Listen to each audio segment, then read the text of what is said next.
20 ans après les attentats du 11 septembre, nous avons retrouvé un rescapé, Bruno Dellinger, un chef d'entreprise français dont le bureau se situait au 47e étage de la tour Nord.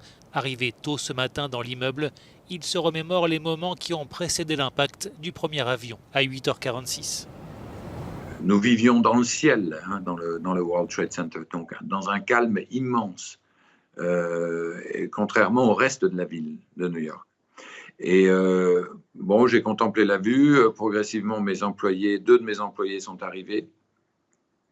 Et puis j'étais en train de prendre mes mails quand soudain j'ai entendu le bruit strident des réacteurs, un bruit inouï qui dépassait l'entendement.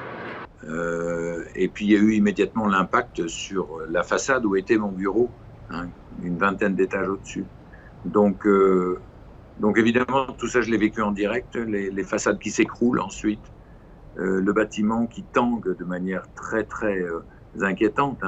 Là, on sentait qu'on était au bord de la rupture. Et puis, ça a duré très longtemps, 2-3 minutes, ce tangage. Sans le voir, Bruno Dellinger pense aussitôt qu'il s'agit d'un avion, se souvenant qu'un appareil avait déjà frappé accidentellement l'Empire State Building par le passé. Ne voulant pas céder à la panique, il reste d'abord à son bureau, avant finalement de comprendre qu'il doit évacuer l'immeuble de toute urgence. J'ai croisé un groupe de gens qui prenaient un escalier différent de celui que j'ai emprunté, qui sont morts. Et moi, je suis sorti. À l'issue d'une descente qui a duré 50 minutes, très compliquée, dans une chaleur épouvantable. J'aurais dû mourir à 50 occasions durant cette journée. Si j'étais parti 10 secondes plus tard, je mourrais effectivement.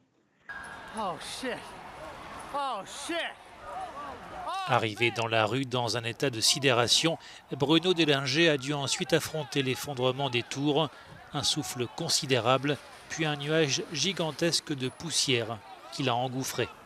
Une expérience qui l'a particulièrement traumatisé. C'est qu'en l'espace de quelques instants, tout est devenu plus noir qu'une nuit. Il n'y avait plus un bruit.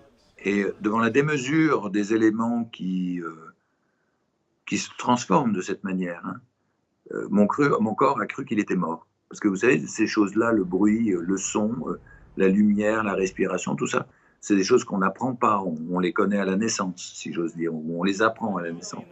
Quand elles sont remises en question par la force des événements, le corps et l'esprit ne comprennent plus. Traumatisé, terrorisé, Bruno Dellinger a attendu 3 mois avant d'avoir le courage de revenir sur les lieux de la catastrophe. Puis il a fallu continuer à vivre, il s'est remis à travailler, a écrit un livre, puis a eu des enfants. 20 ans après, il revient sur ce difficile processus de reconstruction.